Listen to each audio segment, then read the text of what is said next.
Is someone going to indicate when they want me to begin? I can't see, and I've lost the organizers.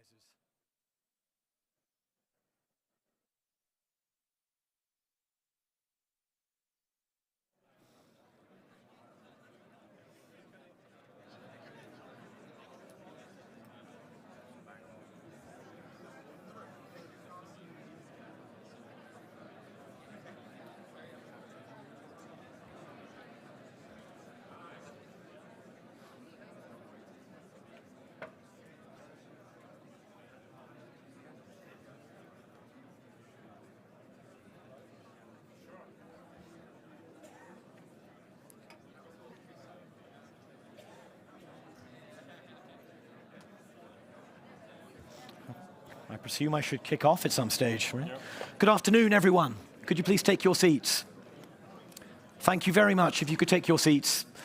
Very good evening, good afternoon, everyone. I'm Shashank Joshi. I'm defense editor at The Economist. As you can see, there's a sign of an excellent conference that I've lost my voice. That won't deter me from moderating this panel. And thank you all for joining us towards the end of this day. Our task today is very, very simple. Very simple question: can Europe defend itself? Something we've all had thoughts on over the past year or so. We're going to dive into them today. Before we start with a fantastic, really high-powered panel, I want to just put three things on the agenda to spark some thought from my colleagues and friends here. First of all, the remarks yesterday by Ambassador Whitaker, which I thought were really interesting. What did we hear? We heard there will be changes to US force posture, something we all know and understand. But we also heard that will be an orderly process. That's the word that was used by the ambassador, an orderly process. It will be a process that will leave no security gaps, another phrase that he used, no security gaps, and it will be in consultation with allies to make sure those gaps don't develop. And that will happen after the summit, but before the end of the year. So that's fact number one. Fact number two, how long do we have? Well, I offer no personal view, but I just cite the Danish intelligence assessment published in February, which told us that Russia would be capable of conducting a large-scale war in Europe without US involvement within 5 years. And it gave much shorter timelines for conflicts against individual NATO states. And we can contest that, or we can quibble with it, and I hope we do, but that's point number two. And point number three is the question of how much will it cost, which I hope we'll also touch on. And yesterday, IISS, our friends at IISS, think tank in London, published their latest paper estimating that over, I think, a 25-year period, the figure they put on it was $1 trillion. I feel I should do a Dr. Evil gesture as I say that figure.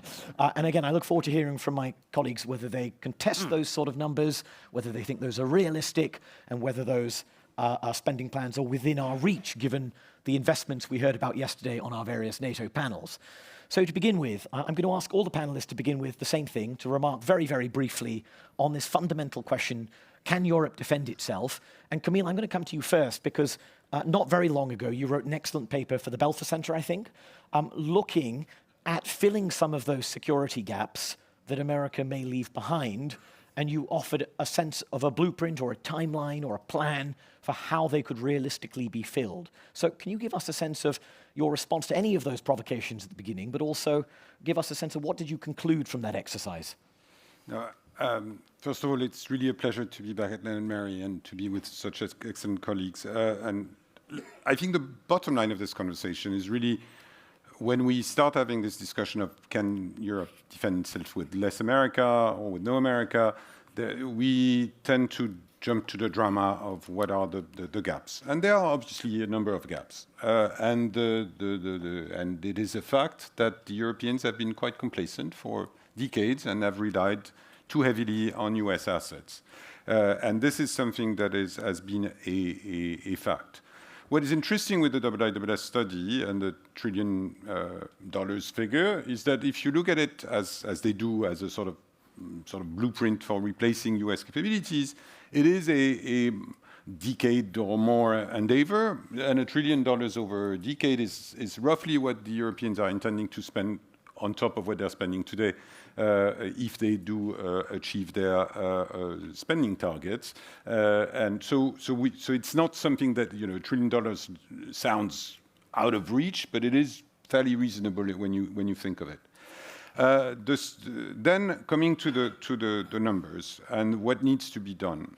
The good news is that the blueprint is more or less the same, whether it is about defending ourselves with less America or defending ourselves with a much reduced US commitment, because we have to do this anyhow. So it's not as if it were a solution where there was a plan to not do this, because no matter what, we have to do it. And there we have a series of things, I would say. Number one, there is an issue which has been the purpose of the last few years, which is to rebuild a bit of mass and a lot of readiness.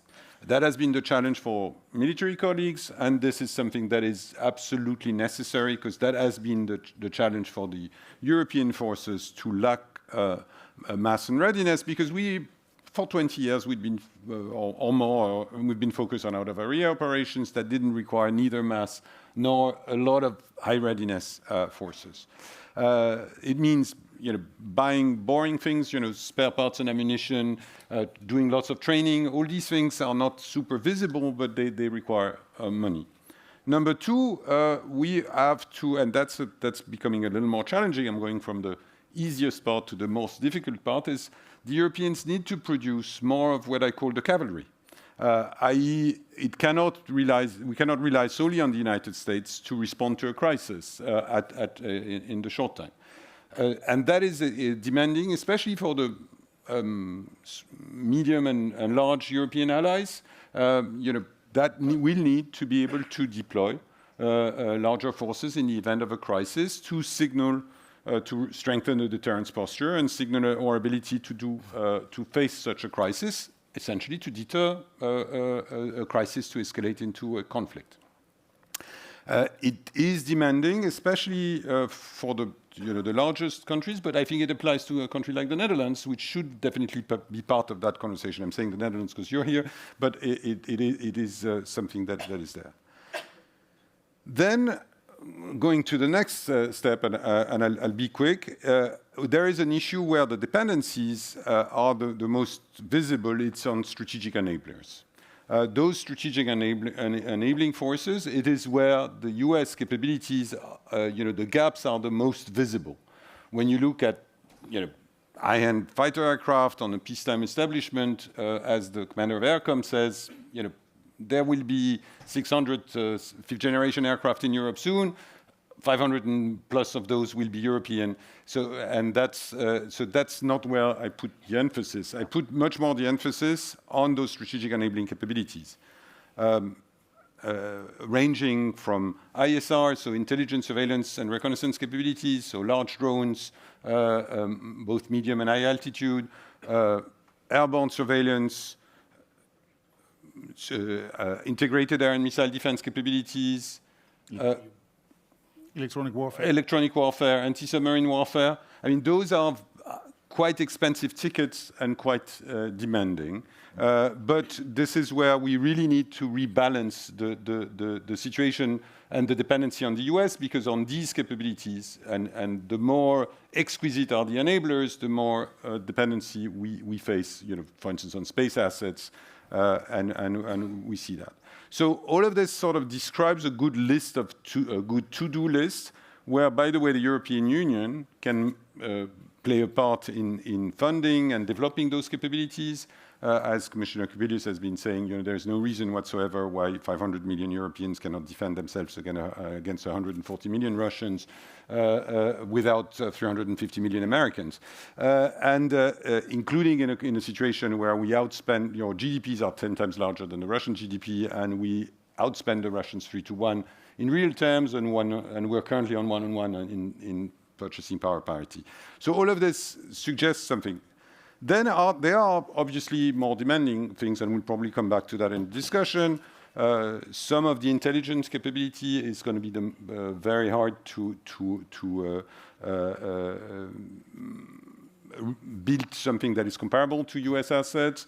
And then there's a broader debate about extended US deterrence, which will not be replaced like for like, and hopefully we will not never come to the moment where we have this conversation of replacing it, but which might need to be complemented, strengthened by a variety of nuclear and non-nuclear assets, but we'll come back to that. So all of this, to me, and I want to end on a sort of positive note after doing the whole shopping list, is with the types of capability targets and spending targets that seem to be emerging as we run up to the Hague Summit, with the increased effort on the part of a number of players and the increased defense budget in Europe and a new role of the European Union, I think all of this is not out of reach as long as we make a sustained effort. And I think that's the biggest challenge.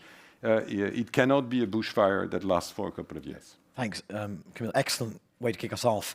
I think your point on enablers is really critical. I think sometimes our conversation in the last 6 months particularly has talked about enablers as a block without thinking in more detail about which are the most important ones, what's the order of priority, where are the difficulties in replacing some of these things, where will be hardest.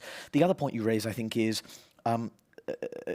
what are we benchmarking against, and do we have to replicate US capability, or are there other ways to fill the gaps in more cost-efficient ways that are more realistic for us? I'd like us just to think about that. So, General Eichelsheim, can I come to you on perhaps you could give us a bit more of a sense of which of these things that Camille has listed would you miss the most as a person who's reliant on some of these issues to make your forces capable to fit into NATO plans, and what do you make of the some of these timelines and numbers that you're hearing?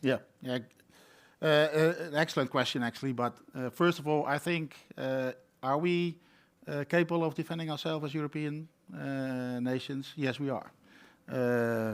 Like you said, we have the GDP, we have the amount of we have the amount of people in Europe that can match easily the Russian Federation. The question is, are we willing to do it? And I think that is the question that we have to answer in a very short time. For the capabilities that are most needed, it starts with intelligence and ISR capability, because you have to see what your enemy is doing before you can really go against it. And I think that's the key element that the US is very capable of, and that's what we have to not copy, but that we have to implement in the arena where we have to fight primarily, which is on the European continent itself. So don't duplicate what the US have, but face it to the threat that we're looking at. And that's the threat, at least on the European continent, on the Russian Federation. But it is that in combination with the deep strike capability that you need to be able to show deterrence by, not only deterrence by denial, but also deterrence by punishment towards the Russian Federation, that you are capable of striking the Russian forces already quite deep in that in the Russian Federation itself. So for me, that's the most important element. And to be honest, Russia had strategic goals when they invaded Ukraine. They probably had some ideas about the way Europe reacted or NATO reacted, and we have shown them that we are already capable of reacting fast. We were quite fast in supporting Ukraine with huge amounts of money and huge amounts of material. Was it enough? No. Do we have to do more? Yes. But we have shown Russia that we can join our forces and our efforts there. So I think we have to look at more from the positive side instead of from the negative side, what Europe can or cannot do. There are some flaws in that system. First, for me, is the flaw, the industrial base that you needed. For me, as a chief defense, there are 3 pillars in which you can build your resilience and your deterrence. That's the armed forces itself, that's the resilience of your population, and it is the industry that needs to supply you with the capabilities that you need. And a 5-year timeline is even for me quite long, to be honest. The Russian Federation will be capable of at least give us a dilemma within a year after they stop with the ceasefire or have an agreement in Ukraine. So we have to be actually faster than the 5 years than we are now in. And that means that the industrial base has to kick in, or already should have kicked in, to be honest, in a way that they can supply us with the capabilities that we need. If they are not able to do that, and if these are conventional capabilities that we are most of the time seeing back in the NDPP and in the planning cycle, then we as CHOTS have to decide, okay, this is not what we're going to get within 5 or 3 years. So we have to look at other capabilities that are actually giving us the same effects, like actually Ukraine had to do. They had to divide their efforts into drones, into AI, and into more ISR capabilities coming out of space. So they have made that transition already. And that's actually what we as armed forces need to do as well. And the NDPP gives you the room. It is an effect that we have to achieve. It's not a capability like a main battle tank, a ship, or an aircraft. So let's focus on the effects, see which industry is the fastest to provide us with the capabilities within 1, 2, or 3 years, and then combine the effort within the European nations, including those who are perhaps not part of the European Union. Can I press you on, just before I move on to Bruno, can I press you on one aspect of this, which is you've given a very clear sense that you think the timeline is fairly compressed, there's a sense of urgency. Do you think that that means longer term programs? And I'm thinking, for example, in the UK context of GCAP, a future 6th generation combat air systems, similarly in the Franco-German side. These are programs that will not manifest aircraft till the 2040s, perhaps. Yeah. Are those luxuries in an environment in which you have these pressing short-term needs? I think innovation, and I think you have to accept the fact that you have to adopt the innovative part immediately in your armed forces. There are capabilities outside that you can immediately implement in your armed force, which perhaps is going to be better as an effector than the future aircraft or the future capability that comes somewhere in the 2040s. So I'm not going to wait on the 2040s, and yes, I'm going to spend assets and capability and knowledge into what should it look like, but you have to adopt immediately now with the capabilities that are already here in the world. And then I will see what comes out in 2040, but I need to fight tomorrow, not in the 2040s. I recall a conversation with, I think, Andrus, who said one of their teams had a 2027 slogan, which meant if a weapon system wasn't ready by 2027 for use in the Pacific, or a feature, it wasn't going to be And you have to make those steps also, but that's fine. But you have to accept the fact that you need to do your work now, today, tomorrow, and not in the 2040s. Bruno, can I come to you and get your answer to the macro question, but also within that, given your very extensive experience on the nuclear side of things, how to also ask you to address in your remarks, can Europe not just defend itself, but can Europe do deterrence at that strategic level at the same time? Well, thank you, Shashank. Actually, I was about to say that the rule number 1 in the conference is never discuss or debate the question asked by the organizers, but thank you for pointing it that, in a sense, the question of the title of this panel is a secondary question. Because I think the primary question is, can we deter Putin on our own? Yep.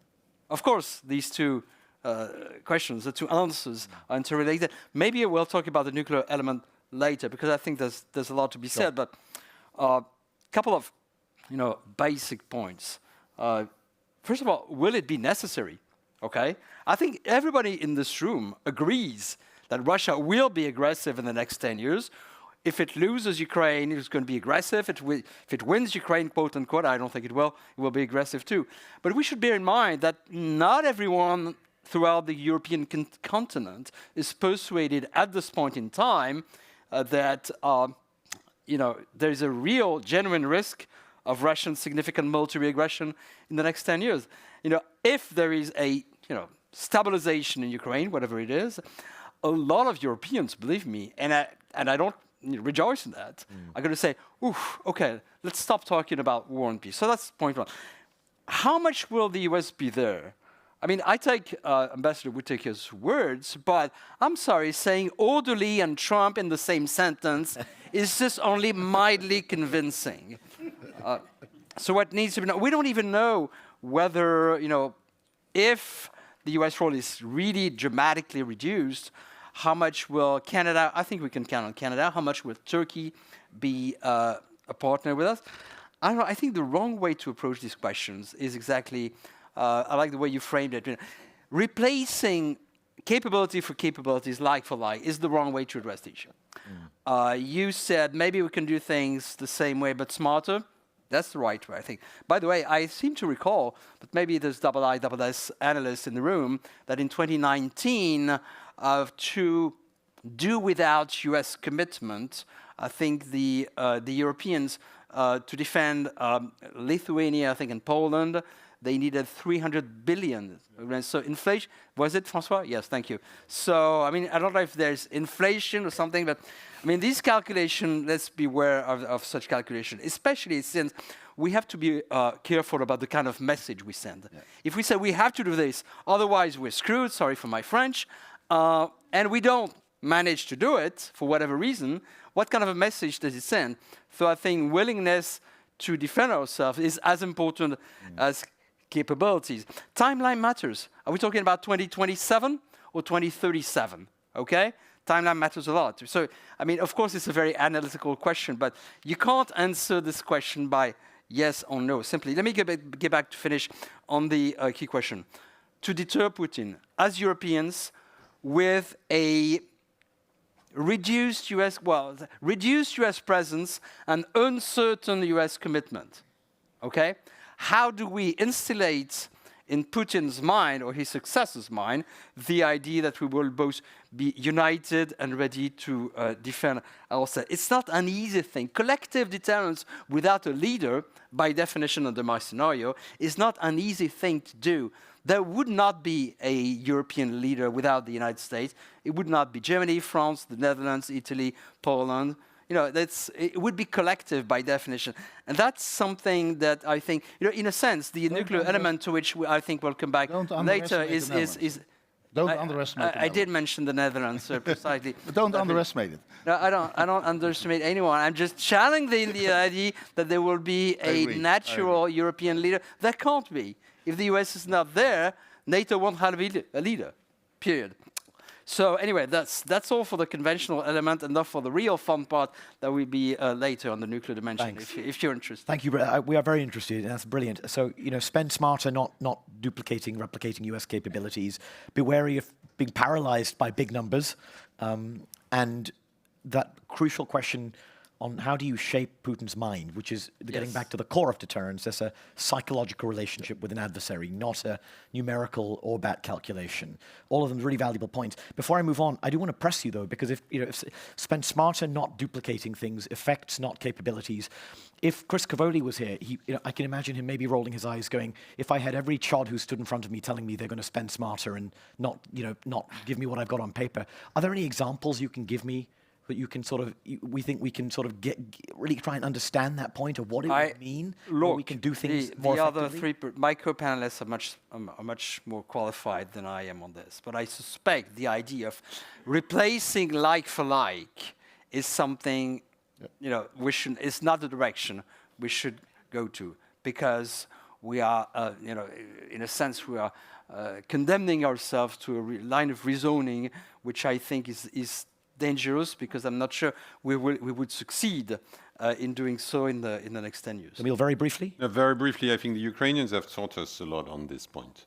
There were certain capabilities that they didn't have. They didn't have air power, at least in any significant quantity. They've developed unmanned air assets that have been very much part of their strategy. They have mitigated their shortfalls in artillery with light drones, consumable drones, to an extent that was absolutely not foreseen by any NATO country, the US included.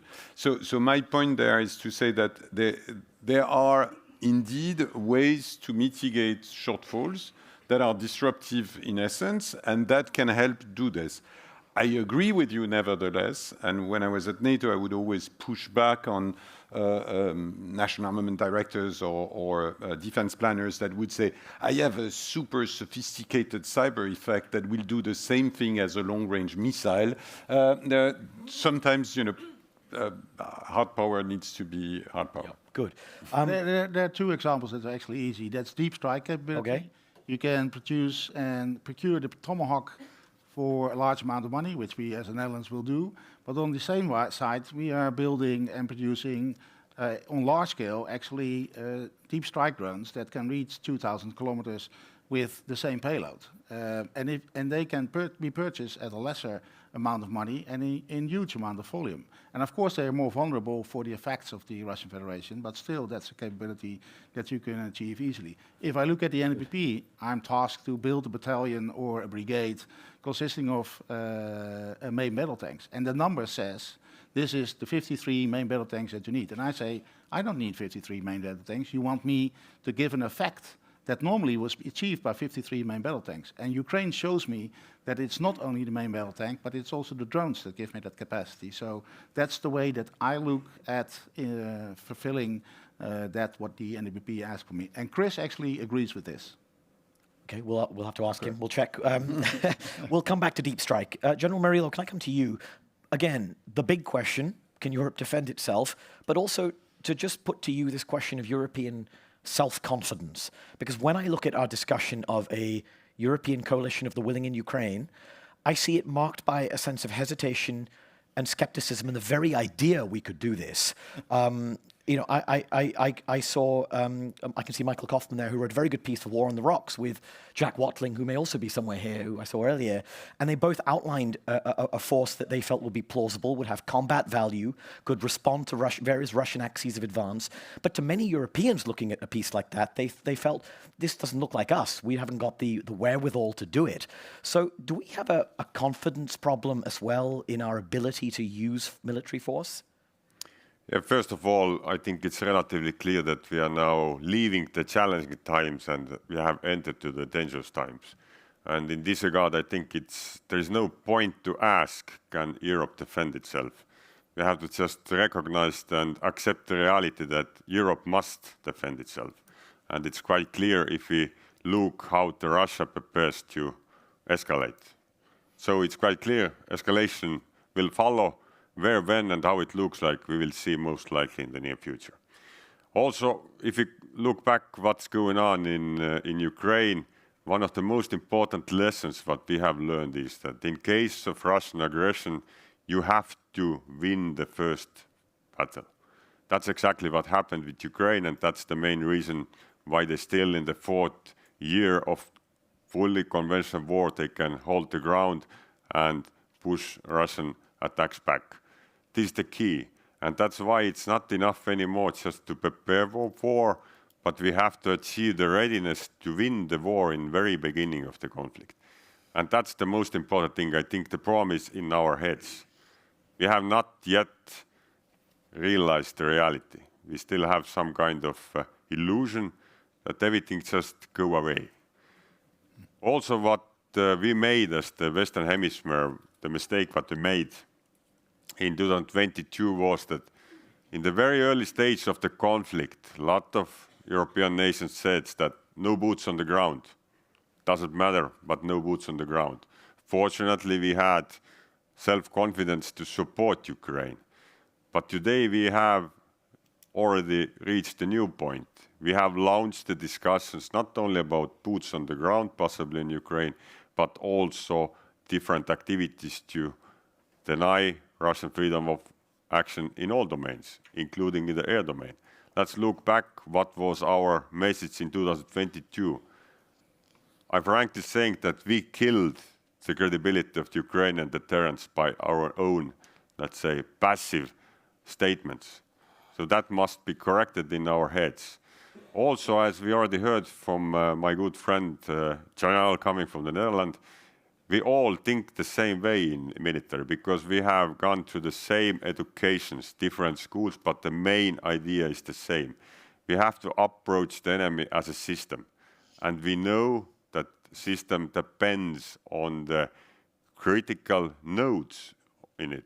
So we have to be able not only deal with the enemy tanks, infantry, artillery, but we have to be able to have lethal effects also in critical nodes and enemy systems. That's why we have to start thinking more about the effects, what we will deliver immediately to the aggression state territory in the very beginning, not so much about boots on the ground and trying to do something in terms what Russia will be forcing on us. In this regard, militarily, I think we are getting ready. We think in the same way, We speak the same language, we practice all those elements. But at the same time, as societies from different regions, they are not just realizing the reality. So let's remove the illusion and let's prepare to win the war. Because second place in the war, it's not achievement. It will be defeat, and we are not preparing to lose the war. Thank you. Thanks, General. Can I just continue on that? I think that sentiment, many people would agree with that, but I think it's much harder than it sounds. First of all, you have the phenomenon that Bruno outlined, which is people are not unified on the threat or the timeline, but also, we just heard about deep strike systems and the importance of deep strike. I touched on the nuclear issue, escalation management as well. I think you used the word escalation. When you go to a politician and say, we need to approach Russia as a system, we've got these deep strike systems, and I can strike these Russian nodes deep inside Russia, perhaps 2,000 kilometers inside Russia, and they might say, well, what's the Russian response? What's the risk of Russian nuclear signaling in response? What's the risk of strategic strikes on our targets? Is your political leadership that has to authorize force and authorize your plans comfortable with that kind of war planning in the way that Ukraine's armed forces are? Yeah, now it's just enough to open the map and look where the Estonia is located. We cannot afford that the fight will be done in Estonian territory. That means that we are losing. So the deep area is in the Russia. There's nothing to say about it. If somebody thinks that we will create buffer zone and the Estonians will be killed to provide you the targets in NATO's territory, that's the wrong approach. The deep area is in the Russia, and targets are well known, and we have readiness if needed to do so. But we are not starting any wars. We'll be defending ourselves by delivering the effects back to the Russian territory. This is not a new thing. This is Estonian thinking since 1936. Unfortunately, previous time we was not ready. We were unable to achieve the readiness because we were alone when actually the war started. Today we are not alone. So militarily, concepts are clear. No one of us officers, it doesn't matter of the ranks, we have never passed the exam in military school if you will not combine the deep and close fight.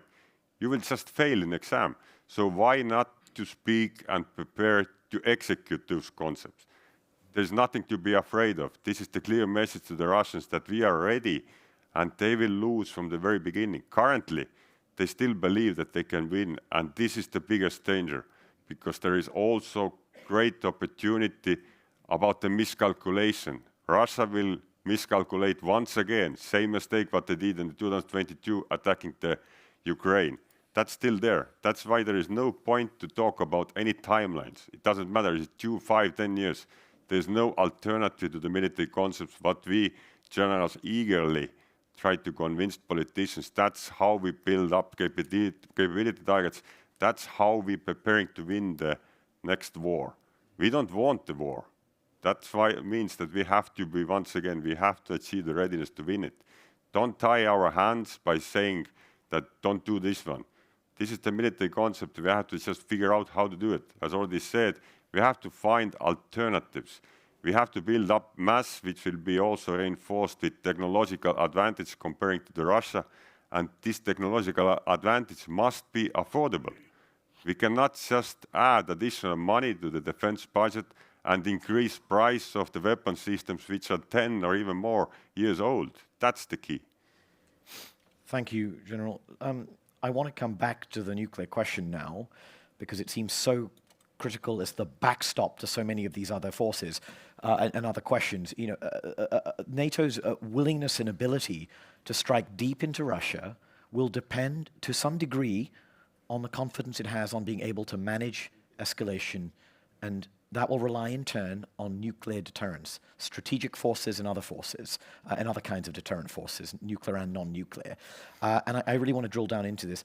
Bruno, you've thought a lot about this. We've obviously had a very prominent debate, particularly in France. And just a few days ago, the president again suggesting he is willing to open a conversation on the question of French nuclear forces outside, drawing it, and he directly cited NATO nuclear sharing arrangements, in which, of course, the Netherlands plays a role as well. So can you just tell us what is to be done in that regard? Yeah. Do we wait and see what happens with B-61s, or do you act before and get ready? before we talk about B61, or 11, 12, 13, and 14, I think that it's important to realize that during the Ukraine war, and still today, both the United States and, in a sense, France and the UK, although not to the same extent, and Russia were self-deterred. Okay, I believe the caution shown in the nuclear domain and unfortunately in the assistance domain on our end is largely due to our vision of how escalation could happen. Now, I strongly suspect, I've talked a lot with American friends from the previous administration. And just to be clear, by this you mean restrictions on the provision of ATACMS, strikes inside Russia, that kind Yes, but at the same time, I think there are good grounds to say that Putin was self-deterred in a sense, because I suspect, but this is a longer discussion to have with Russia experts, but his nuclear weapons are different. He knows it, irrespective of what China tells him or doesn't tell him. But look, I never get tired of saying that nuclear deterrence is, like Oscar Wilde said about beauty, it's in the eyes of the beholder. So any discussion of how do we manage escalation with an aggressive Russia at the nuclear level start with saying that it all happens in Putin's mind. So those who say if there were doubts about the US nuclear commitment to Europe, and if, heaven forbid, one day the US bombs were retired, to say whether of course we can or of course we cannot, British and French, replace that. I mean, they're wrong by definition, because if you say of course, you've lost the intellectual discussion. Okay, your guess is as good as mine, almost. I've won as many nuclear wars as you have, etc., etc. But there's to cut a long story short, don't focus too much on what the latest Macron.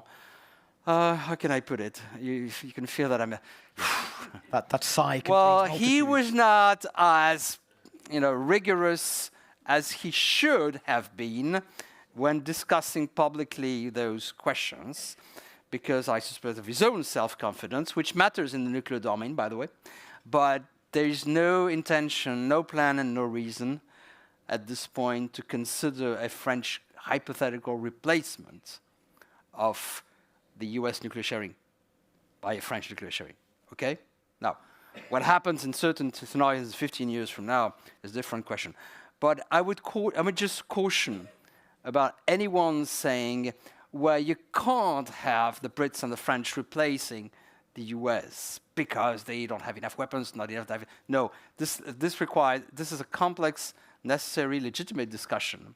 But I would caution against any firm conclusions one way or the other. My own conclusion is actually that first we should remember this is 2025, not 1975, when overall the system of US nuclear sharing with some of its allies was designed. Okay, this is a different world.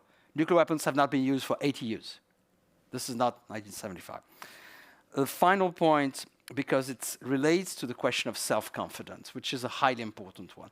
I think that one of the reasons our president, Camille, he's still our president, and the British Prime Minister at the time, were fairly confident in their pronouncements and statements and assistance to Ukraine is because they feel they have the nuclear backstop, the national one. So I think it matters. However, and herein lies the rub. What does it say to Putin about our own self-confidence when we, as Europeans, say, oh, if there is a stabilization agreement, we want a US backstop? Okay? I'm worried about that. I'm not saying this is wrong. I understand the strategic logic. But what does it say about our own self-confidence? Question mark. Camille, you've also thought about a lot about the nuclear aspect. Do you want to add anything to that? No, but I think Bruno captured it. But what I really wanted, there are two debates. One is that it is more, as the Americans know extremely well, it's more difficult to reassure your allies than to deter your enemies. And that is that's a challenge that it might be coming for Paris and London. It's a British sentence originally. Yeah. It's Dennis Healy, right? It's Dennis Healy. Yeah. So in that, so the French and the Brits can be very confident, but how do they share that confidence with the non-nuclear allies and so on? So, and that's, has been the dilemma for the US for 80 years. It's there. When I look at this nuclear deterrence debate, I always say you have a sort of, everyone has to do their homework. I think it's extremely important that the Americans reiterate, as they've been doing in the last few weeks, that part is not going to vanish overnight, and that they are committed to preserving an extended deterrent to Europe. That is, I think, a big part of that equation, because otherwise, you move into a fairly different world, which is not impossible, but it's very demanding. Second, of course, there is an ask to Paris and London.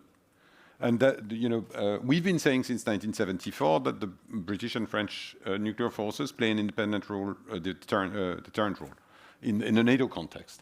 That proposition has never been completely tested or made operational. So what can we do to make that proposition clearer, stronger? Are there additional capabilities, additional messaging, additional signaling? What sort of political message do we carry individually and collectively in the NATO context, outside the NATO context, and all of that? And how do we talk about these things with the non-nuclear allies in Europe? Then there is a lot of work to be done by the non-nuclear allies. The DCA countries have been modernizing their capabilities. They can bring conventional capabilities such as the precision strike, such as missile defense capabilities that will make that calculus more complicated for the adversary.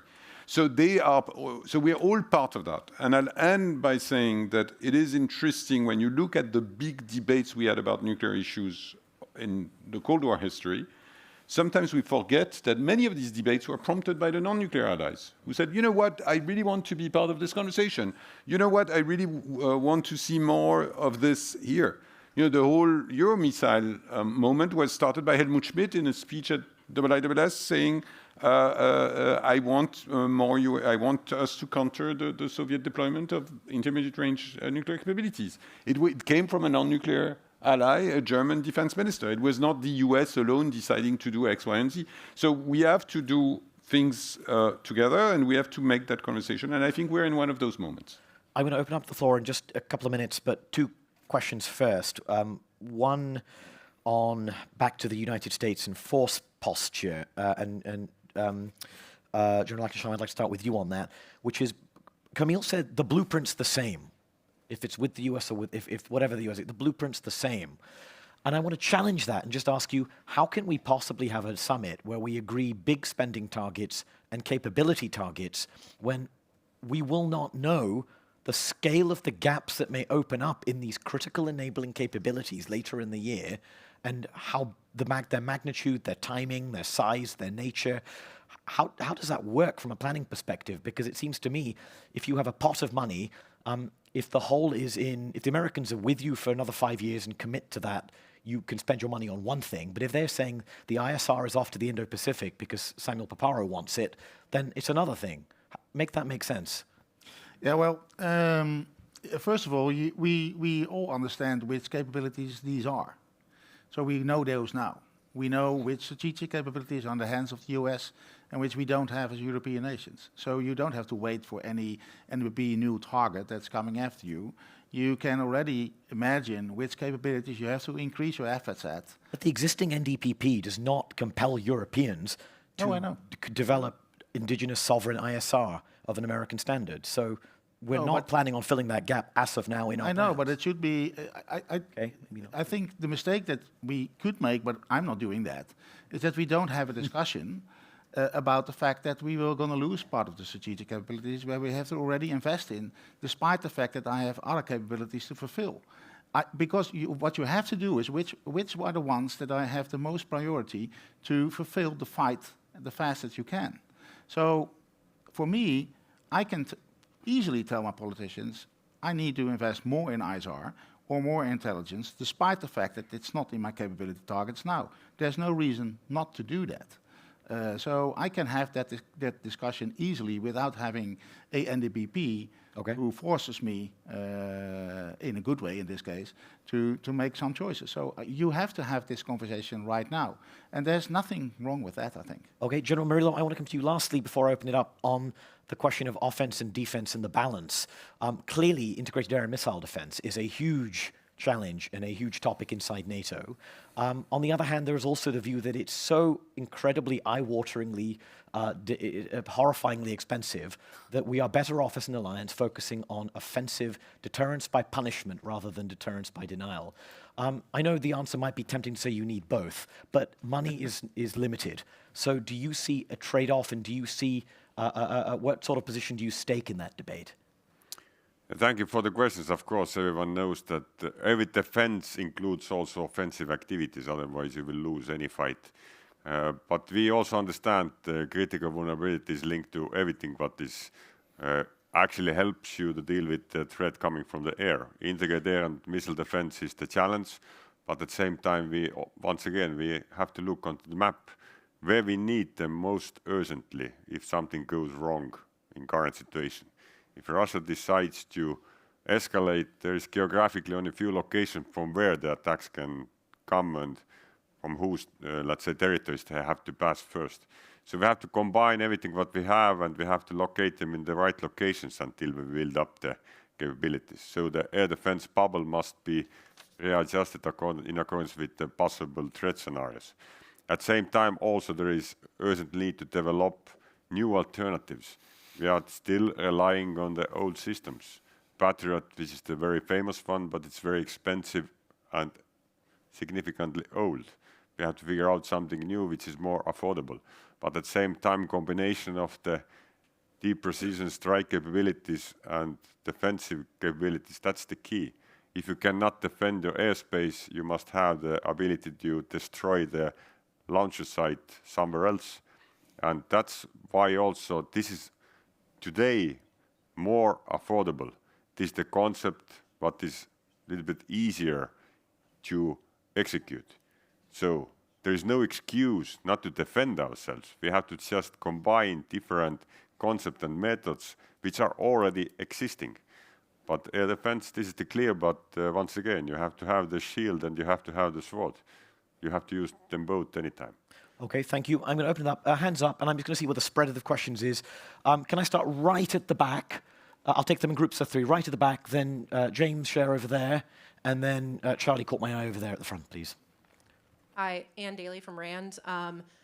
This is a panel on how Europe can defend itself, and I know that we're in the Baltics, and most scenarios of a Russian aggression would look at Baltic states, but one thing that I didn't hear is the role of Ukraine and future European defense, and obviously Ukraine will play a significant role, and the way that this war, the current war ends, will have a significant impact on what role Ukraine can play.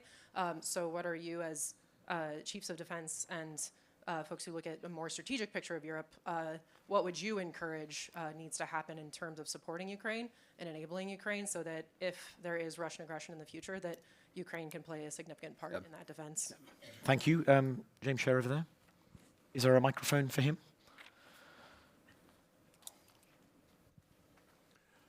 Thank you. There was one critical imprecision that was... Sorry, James, would you mind introducing yourself, just so we... for the James Share, ICDS. I thought you introduced me. There was one critical imprecision not addressed by Ambassador Whitaker this morning, and it was presented very clearly by Pete Hegseth, I think back in February, at his Ramstein meeting, the first time he spoke at the Ramstein Forum, when he said that Europe must own the conventional defense of the continent, which implied that if Russia should attack Europe employing nuclear weapons, the US nuclear guarantee will still come into play. But if they launch an all-conventional attack, even a massive one, then the responsibility falls purely on our own shoulders. And despite what has been said by some people in the administration in recent weeks, I think that imprecision is still there. My question is, mainly to Bruno, but not exclusively, does that not make the questions of an extended European nuclear deterrent and European nuclear sharing unavoidable? Okay, thank you. I feel you're relying on a degree of precision from Mr. Hegseth that I don't entirely expect, but Charlie? Thank you. Charlie Salonis, Pasternak, Nordic West Office, Finland. So as a Finn, I could not ask a question about total defense. And so my question is, the militaries are ready. The Finnish defense forces, I think, are more ready than ever. But if Russia attacks, how can we make societies more resilient, ready to defend themselves? And so the question is a broad national service with military and civilian components a requirement to provide military volume and societal resilience? Okay, thank you. All good, very, very useful questions. I'm going to go this way, and I'm going to ask panelists, please don't feel obliged to answer all these questions. Just pick whatever you feel is the essence of the most important stuff. But General Merilo, can I start with you? And actually, can I please direct that Ukraine question to you, and also just tack on my own little bit, which is, if Ukraine does not become a member of NATO, which seems to be quite obviously the most likely pathway, that it is not a member of NATO, can it still be sort of seriously integrated into European defense planning without that membership? And how do you think about that question? Thank you very much for the Ukrainian question. I think it's very clear that Europe is already in the war. The location is the Ukraine currently, but we are in the war. So now the question is, what next? Two alternatives. One of those, Russia will win and Ukraine will be occupied by Russia and lost by the Europe. Second option, we will integrate Ukraine to so-called forward defense concept without membership in NATO, because NATO membership takes time. There is no alternative, so we have to figure out how to do it. At the same time, we have to continue to support Ukraine, whatever they need to hold back the Russian incursion. Most likely, some sort of offensive operation will commence shortly in Ukraine. Russians are preparing for that one. But at the same time also, we have to acknowledge the truth. The war is ongoing. Now the question is about our decisive actions, how to integrate the Ukraine into our defense.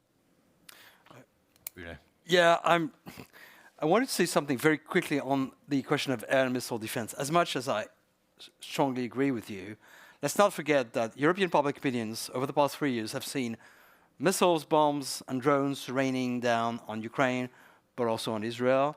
They've seen them on television during days and weeks. And the very idea that we have to tell them, oh, by the way, we can't protect you really, I mean, not as much as you would like, is something we have to bear in mind when we talk at the political level about our requirements. Again, from a purely strategic logic, I entirely agree with you, but we have to take into account that domestic political component if things, really go south, so to say, with Russia. Thank you for asking the Ukraine question. I was literally drawing a little elephant because I thought this was the elephant in the room. And before you mentioned it, look, if it's 2036, there are two very different scenarios: defending Europe with Ukraine or defending Ukraine with Europe. These are two fundamental scenarios that we have to separate and bear in mind when we think about can Europe defend itself. So thank you for that question. The answer is these gentlemen's. Is the European nuclear deterrent unavoidable? No, it's not. I mean, as long as NATO nuclear sharing exists, it's the tangible proof, as one of my US colleagues say, it's the ring that proves that shows that the nuclear marriage is still holding. Then there are still two scenarios, as has been the case for a long time. Either the US commitment stays there, including with the bombs and the sharing, and it's up for London and Paris to find ways to rebalance, or to at least to comfort the additional reassurance and deterrence that their own national forces provide. And I think there are ways to do it. I strongly suspect that our two capitals have been discussing it. Now, how comfortable they are in talking about it right now is a different question. Is it the right moment? Should it wait for the summit? I don't know. But that's articulation of an additional deterrent. Then a completely different scenario is if Mr. Trump or another president decides to fall the U.S. nuclear umbrella, and could decide. We have to take into account the scenario that he could decide in 2028. I don't know why we still have bombs there. I don't want these bombs there. Nuclear bombs. We have to take it, and then you get into a very different nuclear world for Europe. Okay, and then you have to start thinking about possible, hypothetical, costly, new kinds of arrangement, if need be, if our allies want it. Again, good points made earlier on. it's up also to our allies and friends to say, what do you need? What reassures you? So the reassurance question from our allies is almost as important as the deterrence question regarding Putin. How do we deter Putin? How do we reassure our allies? What do they need? How do we deter Putin? These questions have to be asked already now, but we're not there at the worst case scenario. General Eichelsheim, can I ask you to specifically, if you would mind, tackle the total defence question? In the UK, generals who raise the question of broad national service tend to find it a very career-ending prospect politically. And I'm curious as to how that debate looks to you, given we all know the problems with generating mass and in our armed forces. Well, fortunately, it's not a career-ending aspect in the Netherlands, actually. So it's actually a topic that we discuss openly also with the public. So it is a very good question, because that's part of your resilience. Your society needs to be able to regenerate the force, and your opponent needs to know that you have a system behind it that at least can do that and can execute regeneration at the moment that it is necessary. So we don't need it at this moment to fill our force throughout the 2027, 28 period, where we grow to 100,000 soldiers. We are now at 70, 72. So we see that everything that we have done is now on a voluntary base, and it works. So I'd rather have voluntary personnel within my force at this moment. But at the same time, what we have started, at least with us, is to give the society the chance to spend a year with us, or spend a shorter term with us, to become a reservist. That you can become in the Netherlands now a reservist by training for 12 or 13 weeks, and then you go back into the society, and you have a label that we can ask upon you at the moment that it is necessary. So in that case, we try to get more resilience within society, and I, as a child, have to build a force that is able to regenerate at the moment that it is necessary. And I'm not there yet. But it's an open discussion that I have with the public and also with the politicians, and that's fair.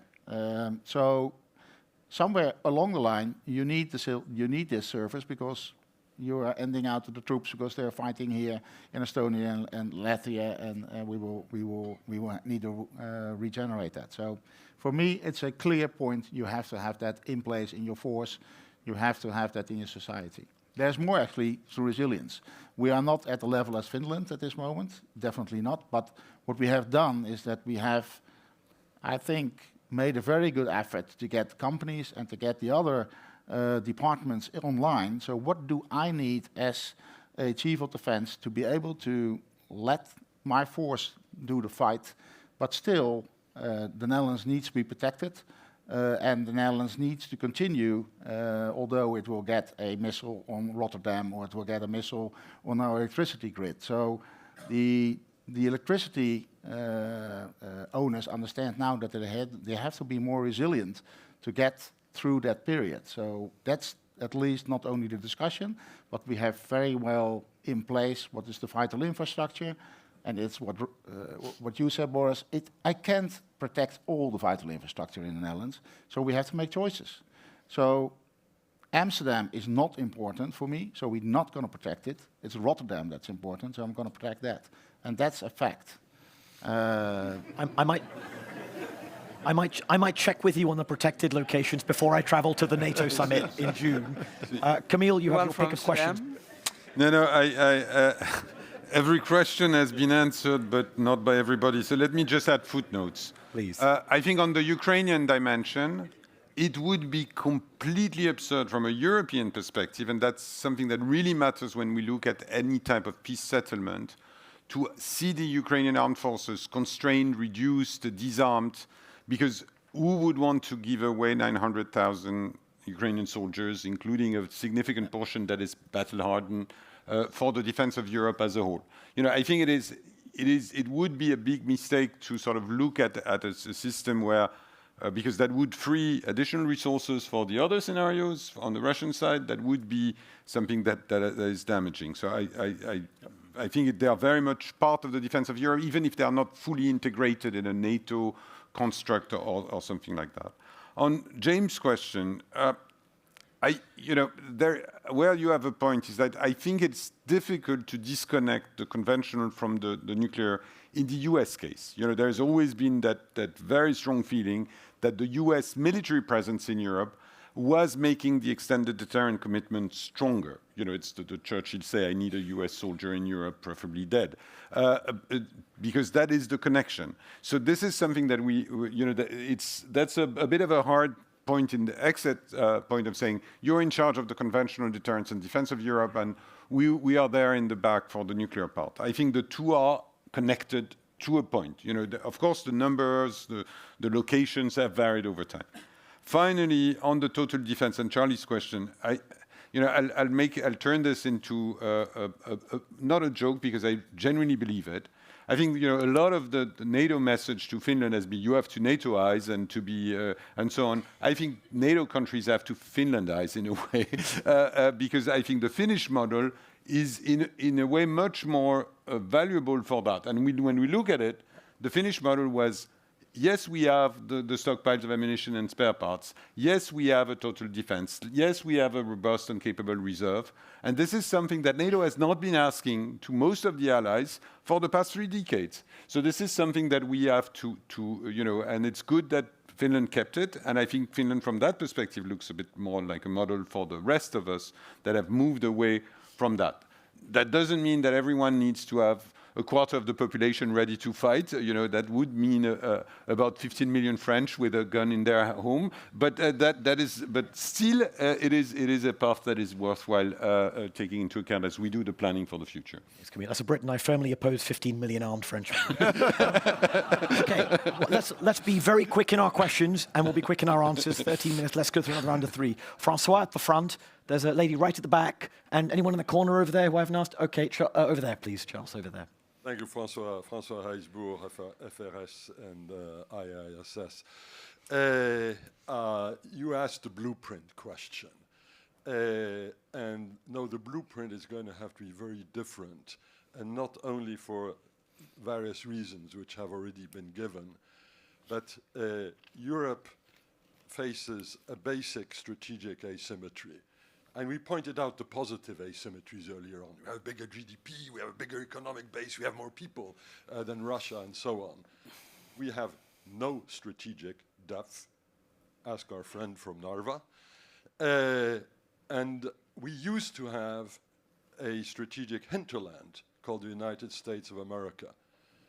If America ceases to be the conventional hinterland, and I make the distinction, Camille, to some extent, between conventional and nuclear, if we want to have equal security for Estonia and Portugal, and not simply in the form of air policing, as is currently the case, we are not simply going to pick up the traditional NATO answer to the Soviet/Russian threat.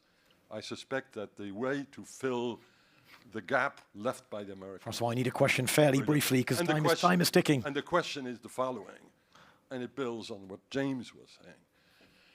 If the United States ceases to see itself as a nuclear guarantor, and if the Russians see the same picture, then in order to correct the basic asymmetry I was referring to, we are going to have to go nuclear big time.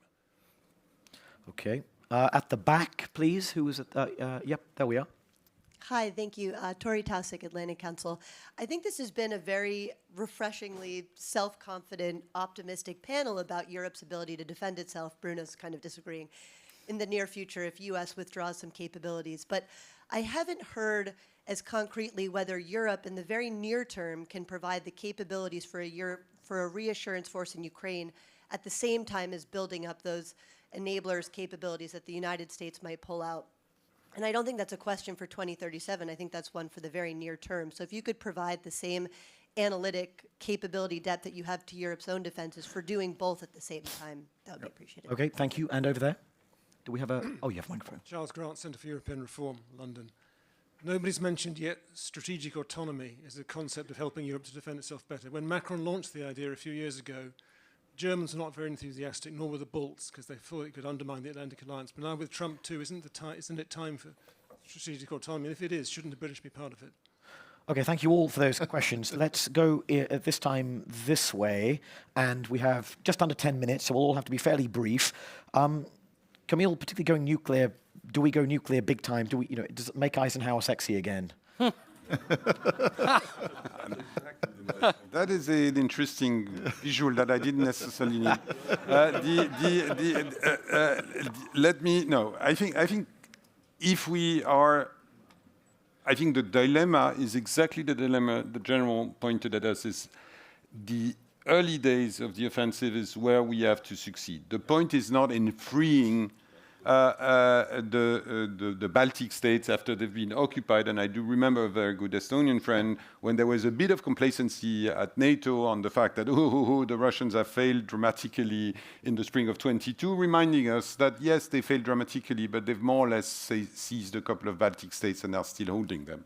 So that is exactly what we want to prevent.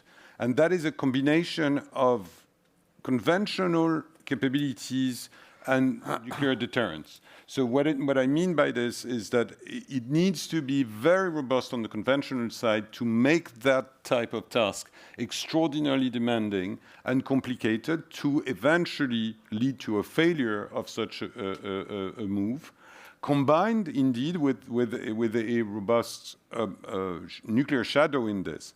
I'm not sure we're going to develop as Europeans a posture that will rely on early and massive use of nuclear assets in response to that, also for some of the political reasons that are connected to that. So what I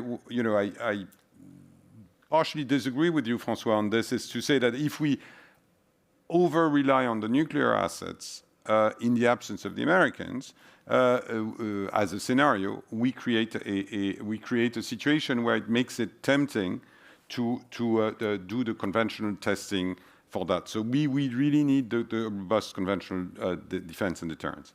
Just one point on the European reassurance force. Shashank dragged me into writing for The Economist on this. I am a strong believer in that force. And by the way, if we cannot do 20,000 Europeans, which is roughly 1.5% of the military in Europe, deployed in Ukraine post a ceasefire with a robust posture, then we might just call it off. So I'm just saying that what we're talking about, and of course this is not happening in a vacuum. This is happening with an existing Ukrainian army, with out of theater capabilities, with air power and all sorts of things that are part of the picture. But there is no way we should not be able to do this seriously, and I think we need to plan about it, which doesn't mean it's simple, easy, that every answer is straightforward. Of course, the context matters, but not being able to do it would be, I believe, very, very embarrassing on this. And on strategic autonomy, I think, Charles, we are in a way past that moment, I would argue. I think we're in a moment, I'm fascinated from the Brussels conversation, where you have the EU saying, I love the NATO targets, I'm going to work on that. When you have NATO saying, it's good that the EU's build some of the strategic enablers and facilitate that conversation, where we have, including Ambassador Whittaker, saying it's good that the Europeans spend more, and indeed, defense production is a capability in itself, and this is where the EU can make a difference. And finally, I tend to agree with you that part of the Europe conversation, when we say Europe, it needs to include the non-EU countries in that particular conversation, because that's how we're going to be able to deliver all the things that we've been talking about. Okay, General Eichelsheim? Yes, about the asymmetry and the fact that you have to be able not to lose any centimeter or meter of ground. That means for us, and that's what Andrus and I are working on a lot, is that we have the readiness, that we have to have the forces in place at the moment that we see Russia moving. So our strategic depth at that moment is, first of all, the deep strike capability that we have to show to the Russians that you have it. So our depth lays actually in the Russian territory. That's where we have to make sure that he not moves at the moment that he thinks he can move. So that's the first thing for me, at least. And if we give him the conventional escalation, he will not go, or at least he has a dilemma before he can go, or we have to go to the nuclear part. And nuclear will cost us so much money that we have to be aware of the fact that we have to prioritize on also in other parts at this moment, I think. On Ukraine, for us, it's what Camille says.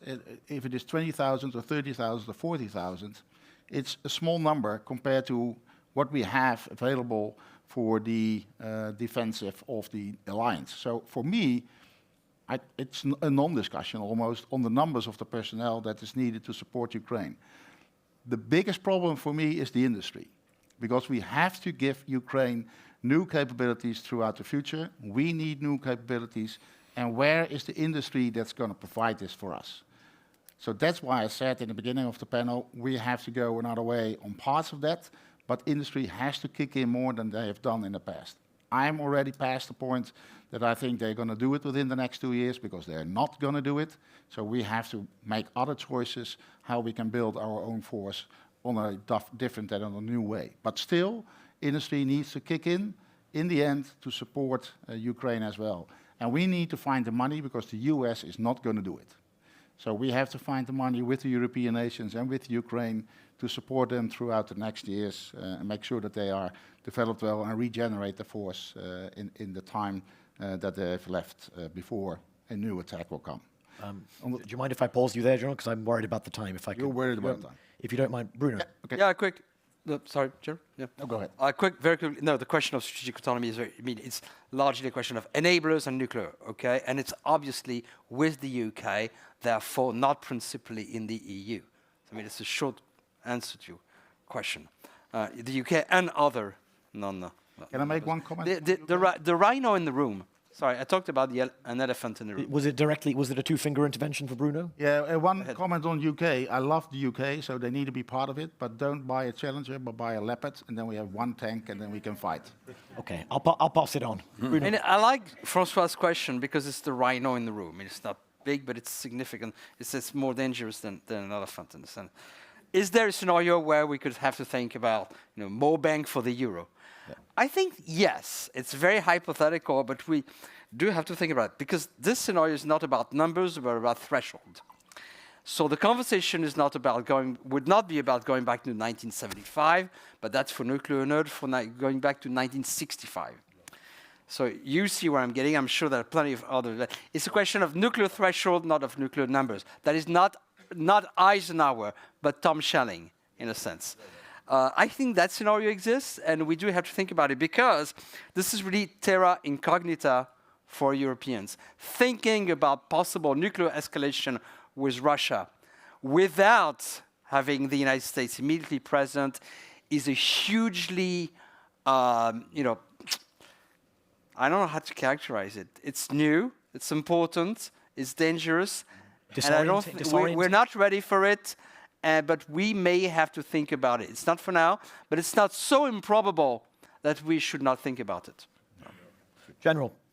Very quickly, first of all, we have strategic depth, but it's in the east side of the NATO-Russia border for now. And that's why the deep operation concept is extremely important to understand and achieve readiness to execute if time comes. Second one, Europe is ready, because if we compare now, Ukraine was under attack by the Russia more than 3 years ago. But during the war, they stopped the Russian incursion and they built up the military force, almost 1 million people now. Of course, with support of us. We are not in the first fight yet, so we can build up our forces. At the same time, we already have the capabilities, we have the concepts, and we are just currently ending our exercise where 18,000 troops from 14 nations have been practicing war in Estonian territory. So that's the key. We can do it, and we are able to do so. There's only a few adjustments, and once of all, we have to adjust it in our mind. We are in the war. There's nothing to be afraid of. We have to prepare to win. And strategic autonomy.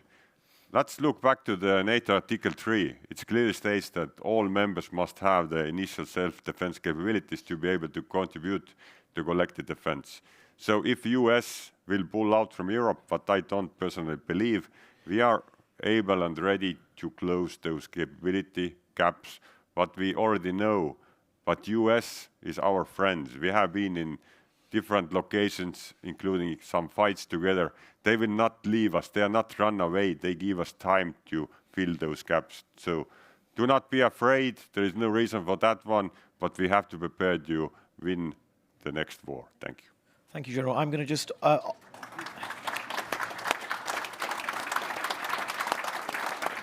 I'm going to conclude just by pulling out, I think, 3 interesting themes from that conversation in 60 seconds. One is, it's interesting, how much we have just come back again and again to deep strike capabilities as part of the strategic depth, as part of the sort of, so one of the key sort of capabilities we're looking at for European defence. I find that really interesting, and we could spend even longer on that. That connects to something we didn't spend very long on, but which you both outlined, which is intelligence. And we saw in Ukraine how you can have deep strike capabilities, but they can be blunted and limited in their effectiveness when you don't have the specific, boutique, unique, exquisite intelligence, geospatial mission planning capabilities, and we maybe could ruminate on that further.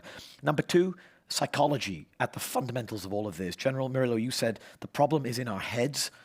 You've talked about fear. Bruno, you talked about self-confidence and thinking about what's in Putin's mind. And you pointed out that this is terra incognita. It's cognitively new for us. So the psychology of all of this. And lastly, this question of effects, not capabilities. Not just drawing a laundry list of what the US has provided in Europe and saying that's what we do, but asking how do you do it differently without engaging in drinking the Kool-Aid and persuading ourselves we do it with the magical cyber weapon that replaces 18 brigades. And so that's perhaps the sort of other question, in getting into the detail, what does that look like and how do you avoid the Kool-Aid?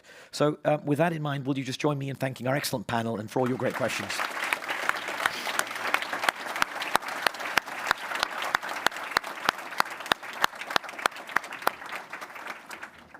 Thank you, sir. Pleasure.